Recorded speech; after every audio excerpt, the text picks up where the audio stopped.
Well, welcome everybody to the second annual Barcode Long Island Symposium. So my name is Sharon Pepenella, and along with Christina Fernandez-Marco, we oversee the Barcode Long Island program. So we are the people that the teacher mentors are tired of getting emails from. Thank you. So we had an overwhelming response to the program this year, with 113 teams participating, over 90 of which are presenting their projects here today. This gives us a total of over 300 students involved in the project for the 2015-2016 school year. We are thrilled that so many students across Long Island have taken an active interest in learning about the biodiversity in their communities. Students, you should be extremely proud of your accomplishments.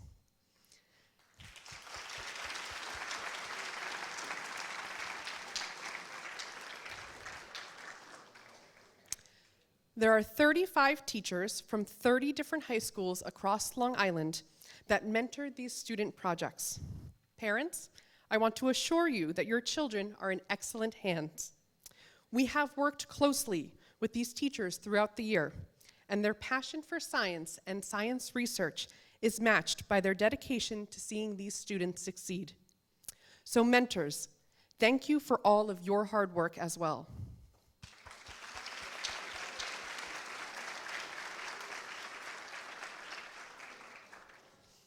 And of course, it is the support given and example set by you, the parents, family, and friends that help to show these students what they are capable of.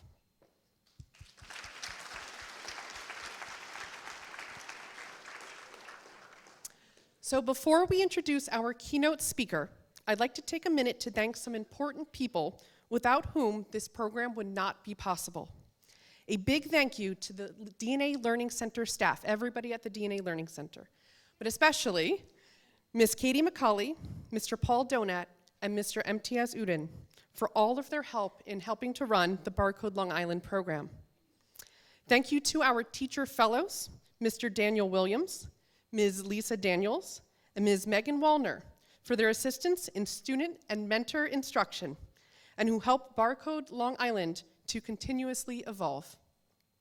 Thank you to our collaborators, especially Stony Brook University, Brookhaven National Laboratory, and the American Museum of Natural History for hosting events, recruiting participants, facilitating sample collection, and providing scientific support.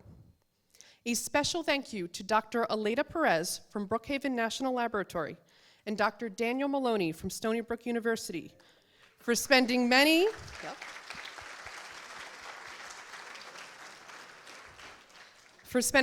a Saturday guiding these students through Barcode Long Island Open Labs. And finally, a thank you to Cold Spring Harbor Laboratory for both providing us with and setting up the facilities for today's symposium.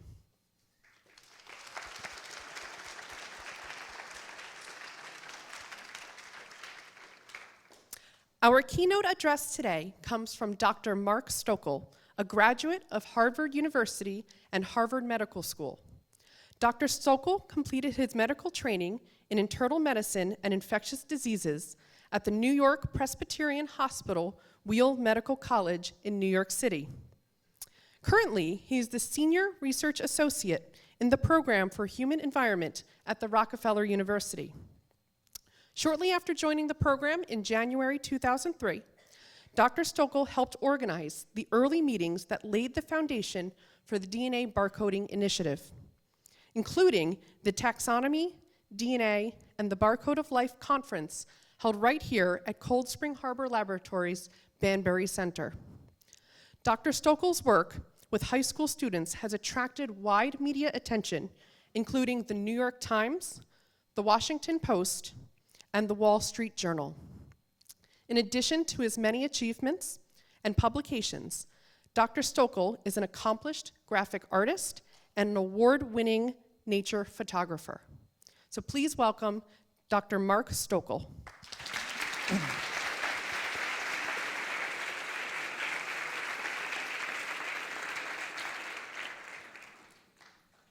Thank you. I'm delighted to be here. high school students have actually been very important to the success of DNA barcoding, and I'll talk to you a little bit about that.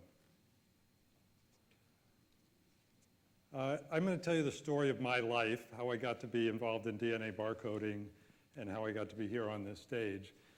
This is a picture of me at age 10 with a live garter snake at my grandmother's house. I'd say my first and abiding love is nature. As I got older, I learned science, and science I really appreciate as a way of understanding the natural world.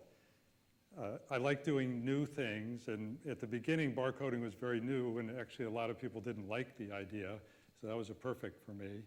And I'd say these interests have led me to some unusual places and activities, and if I leave you with one thing, I'd say you can do different things in your career. You don't have to just stay on one path. I did my first paying job that I actually got a paycheck. I was taking care of lizards at the Museum of Comparative Zoology. I was 16. My mother I didn't have a driver's license yet, so my mother used to drive me to the bus to go there. This is actually one of the lizards I took care of on the left, and the actual individual. And then we had some of those others that are up there. So it was a great job. They had dozens of lizards from all over the world. My job was to keep them alive. They were doing DNA studies on them. So I'd feed them mealworms or crickets, like for the smaller ones here. We did have a monitor lizard that I was very, very afraid of. They're very fast, they're very aggressive, and it would eat live rats. So even opening the cage to put the rat in seemed like a dangerous thing to me. The tokay gecko made a lifelong impression on me. I don't know if these are from Southeast Asia, they bark if they're threatened. And when I brought my parents in to show them where I was working, and I wanted to show them how the lizard can bark, so I put my hand in the cage, and it promptly bit my thumb and would not let go. And I had to get a screwdriver to get it off, to pry it off my thumb. Luckily, they have very small teeth, but I actually have abiding fondness for geckos.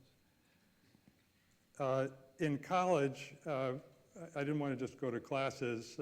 I thought it would be fun to do some field work, and I found someone who was studying monkeys in the West Indies. These are African monkeys that have escaped and gone wild. And I lived at one end of the island in a small house. There was no road to the house. You could only get there by boat. There were no other people there. There was no telephone. Obviously, there were no cell phones then. So if something happened to me, no one would find out for a week. Once a week, a boat would come and pick me up, and I'd go into town and get supplies and then come back. But I thought this was just a great job. That's one of the monkeys are very, very shy, so I don't think I learned too much about them. That's one we had in a cage, but I did have a lot of free time, and one of the things I learned was how to climb a coconut tree in your bare feet. And I haven't been able to use that elsewhere in my career yet, but I'm hoping to draw on that. This was a picture taken. My brother came down to visit me. After my junior year in college, I really liked the field work. I interviewed various professors to see what they were doing, and I ended up working on a study of nesting terns on Cape Cod. This was another great job. We'd get up in the morning. We lived in Chatham. There were, I think, 2 graduate students, myself, and Ian Nisbet, who's the senior guy. We'd get in a small outboard, drive over to motor over to Monomoy Island, and sit in a blind all day and watch the terns. And we actually counted every single fish and measured it according to the bill length that the terns brought and which chick they fed it to. And that was a basis of a thesis I wrote, an undergraduate thesis. And I also like to draw pictures there. In college, I spent a lot of time thinking, well, should I go to graduate school or go to medical school? My interest in what I'd done in college was really all having to do with animals and animal behavior, and I loved that, and I wanted to do more of that, but I ended up deciding to go to medical school. I thought it would be exciting. Obviously, I would learn a lot, and I thought I could come back to the animal work if I wanted to, and mostly that's turned out to be true. In medical school, I did again wanted to go out into the field. I read this book. You can see up at the top there, A Tree Where Man Was Born. It had beautiful pictures in it by the photographer Elliot Porter, who actually was a Harvard Medical School graduate who then became a photographer. Maybe that's why I was interested in it. But it had wonderful pictures of Eastern Africa, particularly Kenya and Tanzania. And so after reading that, I wrote to hospitals, and this is when you had to write a letter and put it in the mail and then wait for the letter to come back. But I wrote to hospitals in Tanzania and Kenya and found one that would take me on in a clerkship. And I worked there pretty much as an observer. That's kind of what you can do as a medical student. But it was an amazing experience. But I also got to go out to Serengeti. This is some of my pictures from that, and I got to climb Kilimanjaro. And those are both great places. They're still great places today. After medical school and then finishing my medical training at New York Hospital, I'd say I spent the next 20 years really devoted to medical research and teaching. Initially, this is my lab at Lab Bench in the Hanafusa lab at Rockefeller. And I learned lab work molecular biology is very applicable to many fields. And so whatever you're learning in DNA barcoding and doing pipetting, and understanding how to calculate something in microliters or concentrations, any kind of lab work you do, that will help you in that. All of it is, I think it is like cooking, but with very, very small little tubes. Also, later in my medical career, I sort of got more into patient care. And then also this takes time. I had a family, got married, had 2 kids, and that worked out well. I did have some interludes while I was still a practicing physician. I went for a week out to Great Gull Island. I don't know if this is on the eastern end of the North Fork. I don't know if any of you have been there. It was an Army base. It's now, no one lives there, but it's home in the summer to several thousand terns. Again, this is Helen Hayes, who runs it. I told her that I worked with on these birds before, so she was happy to have me come. So we lived in one of the old Army barracks out there, and every day we would go out, and this is part of our group there over on the right. And it was a census, so you would go and find all the chicks that are still on the ground and can't fly, pick them up. If they're not banded, you band them, you weigh them. If they are banded, you record that they're still alive. And this was actually a very exciting activity because if you walk in a tern colony, they attack you. And they don't just fly around making noise, they swoop down and will peck you and you'll start bleeding. So we all had hats with various kinds of things on the top sticking up to try to keep the birds from getting at us. And obviously we didn't want to stay out there too long to disturb them. I've also been to some of these islands in New York Harbor. This is with New York City Audubon. This one is North Island, which is right across mouth of the East River, right across from Rikers Island. There used to be a hospital there. You can see in the picture, it's been abandoned. This would be a great place to do a movie. It looks like, could be a scene from The Walking Dead. I didn't see any of those people, but it shows what can happen this is about now 40 years since of abandonment, and the buildings, they're brick buildings, but they're falling down. They have trees growing up through the middle of them. There are no windows anymore. The roof is falling in. So that it's very dramatic that way. So, but it is a good home for herons, and a lot of the herons and egrets that we see in even in Manhattan now, they live there in the summer.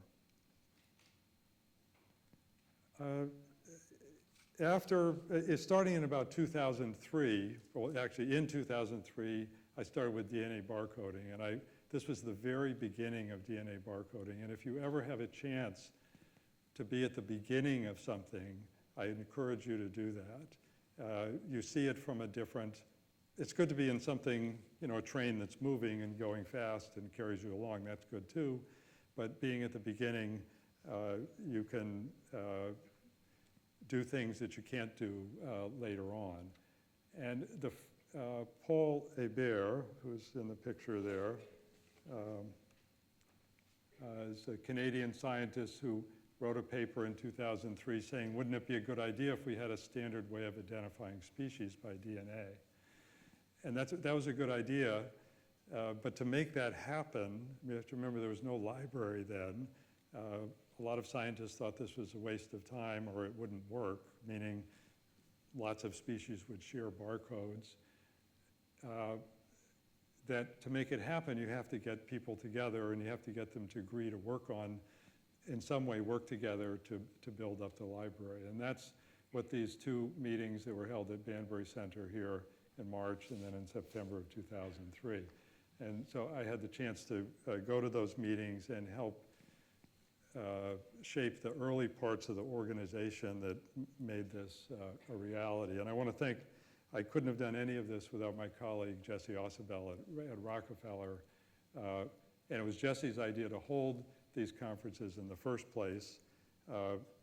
Jesse comes up with ideas and then he gets other people to do all the work. So, but he's very good at that. So I worked very hard on DNA barcoding to try to help things get started and get going. And I saved some of the early emails where people used to say terrible things about us, what a waste of time it was. I may go back and look at those. But scientists are actually quite conservative. I think science is about discovering something new, but scientists are people just like everyone else. And once you learn a way of doing something, and let's say you're a bird specialist and we have a way of identifying birds or identifying earthworms, and maybe it involves a lot of skill, they didn't want a new method to come along and just somebody put a DNA sequence in and know what it was. So there was a lot of sort of advocacy and recruiting people to work on the project at the beginning, and we had the first meeting was held in Washington, and I helped write the grant to support this organization that was sort of the umbrella organization that got everyone together to work on the project. That was in 2004.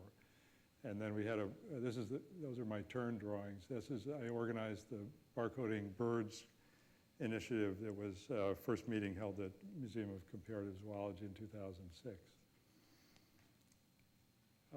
One of the best parts of working on this project has been working with high school students. And this started with my daughter when she was in 11th grade. I'd been working on the project for several years at that point, and she'd heard me talking about it. And she said, well, can we identify sushi with DNA barcoding? And I said, yeah, I think you could do that. I don't know why not. And if you think of sushi, we think that's some kind of fish, but you can't take it to a fish expert or get a fish guide and tell what it is. So they went around in the neighborhood, Kate and Louisa, her friend, and bought sushi, and you may know this story. A quarter of it turned out to be mislabeled, always as something more desirable or more expensive.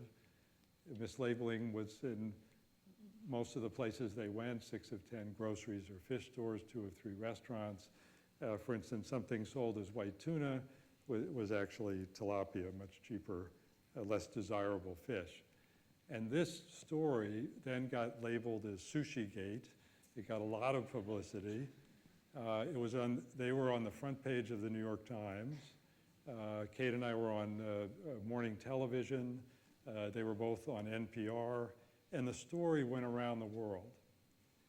This is a cartoon shortly after the New York Times article from the Korean Daily News, the largest daily paper in South Korea, shows two girls looking through a magnifying glass at a fish on a plate and a chef being led away in handcuffs. And that's the story of SushiGate. And to this day, if I go to a conference, a DNA barcode conference, I'm best known for this, for my daughter's study. I've done other things, but no one knows the other things that I've done. And it's great. So I couldn't be happier with that. Their story very quickly appeared in college textbooks. These are textbooks. They have very few pictures of scientists in them, but they put a picture of two high school students. And it told the story of DNA barcoding very simply. It was, you take something that you can't identify, a piece of fish, you do a DNA test, and then you know what it is. And it was, because it was about food, obviously people were, it had a lot of immediate interest. So SushiGate led to some very large studies. There's one by Oceana, and they did 30 cities around the United States, hundreds of samples, same finding. 30% of fish is mislabeled. And so their findings, although they had a small study, they were turned out to be accurate. SushiGate is one of the things that led the FDA to adopt DNA barcoding as their legal standard for seafood. So that's a big real-world impact from a high school student study. That was so much fun that the next year we tried to recruit students to, I said, well, we'll just barcode everything you can find in your house and see if we can get, part of it was, can we get DNA out of it? And part of it was to see what it was. And this story got the attention of the New York Times. They were also interviewed for NPR. Their findings about food, Brenda and Matt's findings about food were in the Washington Post. And this is my favorite, is the New York Post. It's hard to get into the New York Post. But one of the things they found was a genetically divergent sequence from cockroaches in New York City. And that got the attention of the New York Post. We thought it might possibly be a new species. And I'll show you some follow-up with that. Any comments about cockroaches? No. We're going to come back to cockroaches. Right around this time, a plant barcode standard was adopted. And one of the big things that barcoding was a standardization. People said, oh, we can do a DNA. Scientists that initially said, we can do a DNA test and know what it is. But the earthworm people did a different piece of DNA than the crayfish people, than the bird people. And so you couldn't compare any of the results, and you would have to know what the sample was ahead of time to do the test. So barcoding is an example of benefits of standardization. When the plant barcode standard was established, the three students, two juniors and a sophomore from Trinity, went around to stores in their neighborhood, got regular tea and herbal teas, and had did DNA testing. Now, part of it, I didn't even know if you could get DNA out of tea. It seems, it's easy to get DNA out of tea. In fact, something that's dried preserves DNA for a long time. So that was good. And one of the interesting things they found of the herbal teas, so a third of them had things that weren't on the label. Now sometimes it was chamomile, seemed to be in every herbal tea, whether it said it had chamomile in it or not. Chamomile tastes good. But they also had a lot of other things, weeds and lawn grass, things that weren't supposed to be in there. This was done with help of scientists at Damon Little and Selena Ahmed at New York Botanical Garden. And this led to a peer-reviewed report.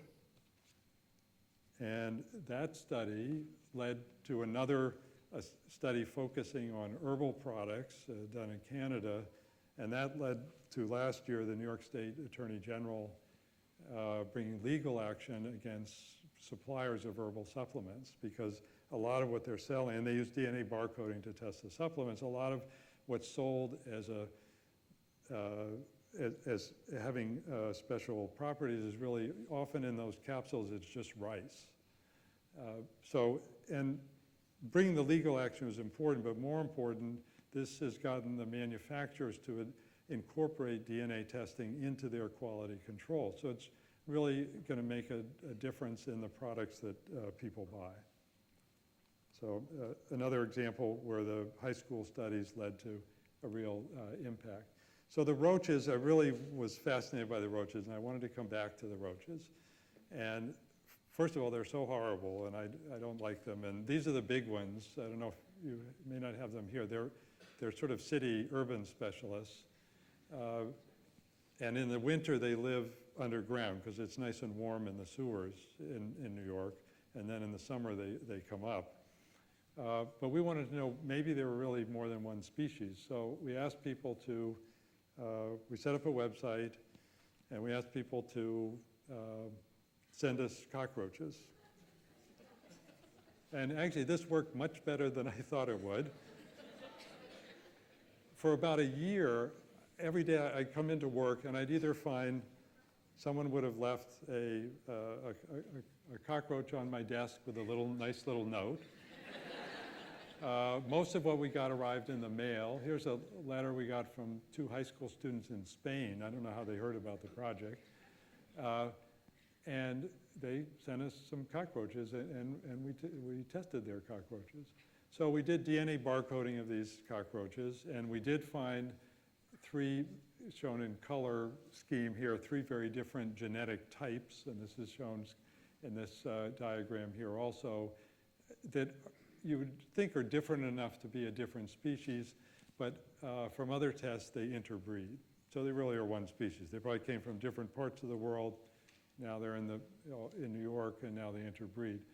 But this became a peer-reviewed article, but the thing I was most excited about, we were in the Wall Street Journal, we were in Wired magazine. They wanted Wired magazine, I had to FedEx them a roach because they said, we want to take a picture of it. I said, I have a lot of pictures. They said, no, we have to take our own picture. So we FedExed a very carefully packaged dead roach out to California, and they took a picture.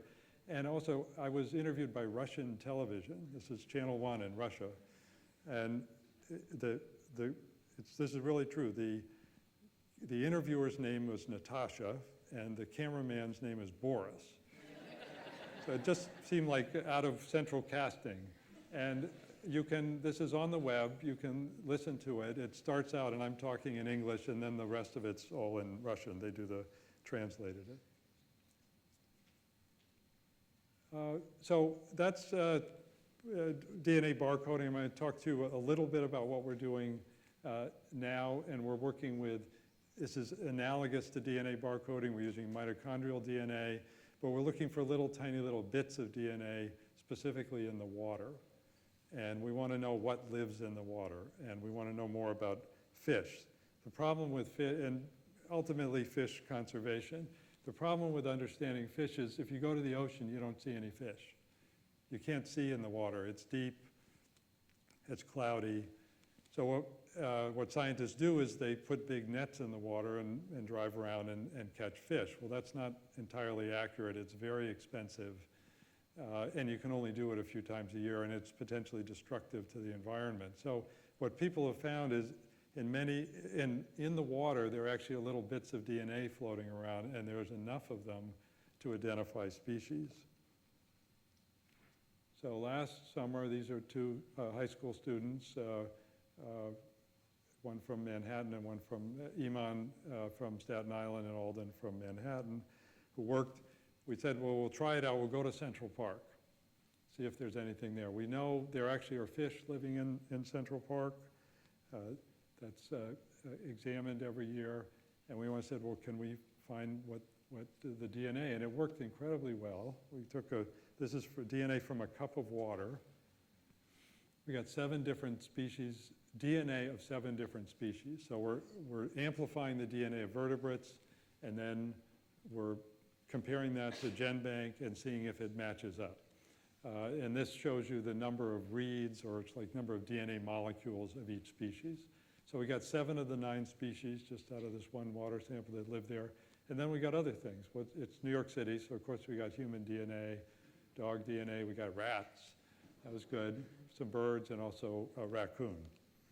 So this, you can take water, you can analyze it, you can find out what lives there. And I'll just finish with showing you a little bit. We're focusing on marine environments, so this is certainly something you could do on Long Island. This is a sample from the East River taken last October. One sample, a dozen species of fish, some of which I'd never heard of, oyster toadfish. But these are the species, if you talk to a fish biologist, that live in the New York estuary, the water that flows in and out of the lower Hudson around Manhattan and the other boroughs. We don't find the freshwater species that are in the upper Hudson, and we don't find open ocean species. So it looks like it's showing you something local. If we go to a different environment, this is northern Manhattan, where it's a salt marsh, it's almost all this minnow. Maybe some of you barcoded that minnow. And that's what lives there. And similarly, I'll finish, this is from New Jersey, this is Long Beach Island, this is Barnegat Inlet, this is the ocean, this is the bay. If we collect water from a lagoon in the bay, we get different species than if we collect water from right at the shore. So even though the ocean's moving, everything's connected with everything else, we're learning it's actually pretty heterogeneous. So that's actually been a fascinating part of this. And I want to thank my family, my parents, my son and daughter. They climbed Kilimanjaro last December. That was very exciting for me. I never want to go up there again myself, but I was very happy they went. My wife, Kathy, and Sophie is also an important part of our family. And I want to thank you. I liked snakes when I was little, and this is a snake that lives in our bedroom, actually, because we like to keep it, we used to keep it out in the dining room, but the guests would object. So we've taken to keeping it in the bedroom. Thank you very much.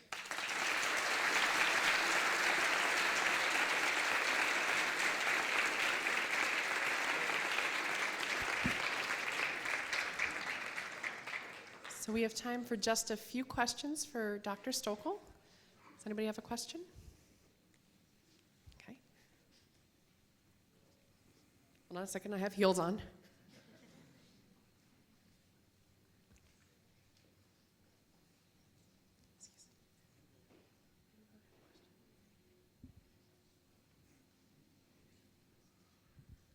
What was your favorite species of snake? I'm very attached to the one we have now. This is a corn snake. I actually bought it. I was in this pet store buying food for our lizards, which we don't have now.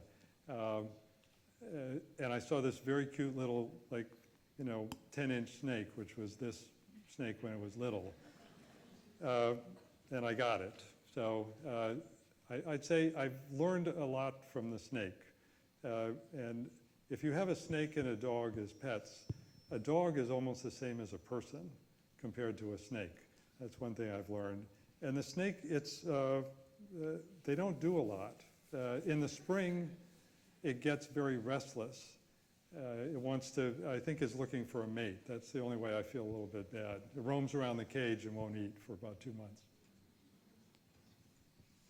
Any other questions?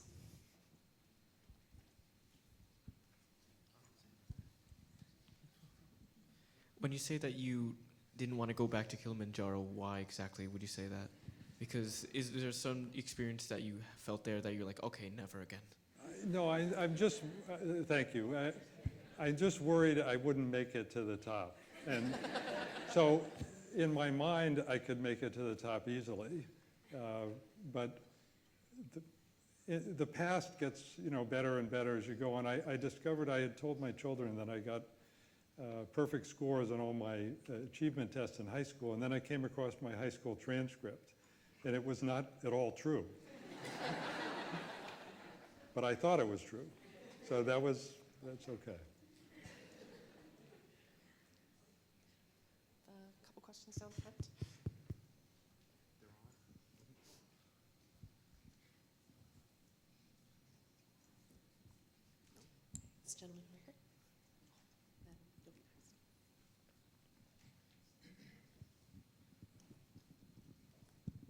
Yes. You chose a very untraditional path for your undergraduate studies. Yes. I was just wondering if you could tell everybody why you kind of chose that way and give some people some advice who are going to be entering college soon. Some advice. You must have a lot of people giving you advice. That was one of the things then, no one gave us advice. And it was a little easier to make mistakes because no one was watching either.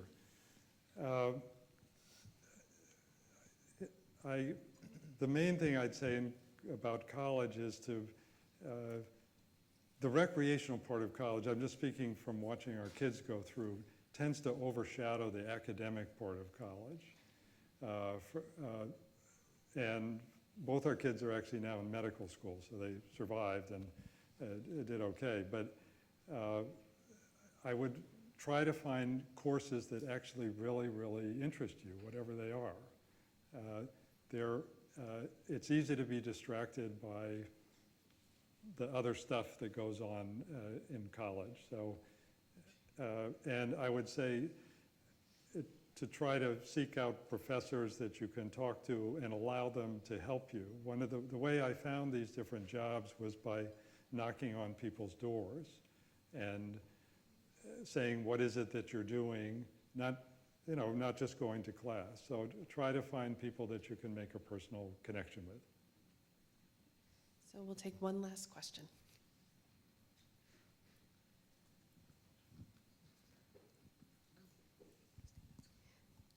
How did your work in medical school help you in DNA barcoding? How did my work in medical school? Everything helps with everything else. In medical school, you learn to be an authority on any subject, whether you are or not. Because there's sort of a see one, do one, teach one idea in medical school. So very quickly you go from being a novice to being the person teaching someone else. And I think the ability to, you keep doing new things. So when I started with DNA barcoding, everyone else is a professional biologist that I was working with, but I just figured, well, I can do it. I can figure it out. I can understand enough of what they're doing to talk to them. So I think that attitude helped me. Okay, so we have to move on, so let's thank Dr. Stoeckle one more time.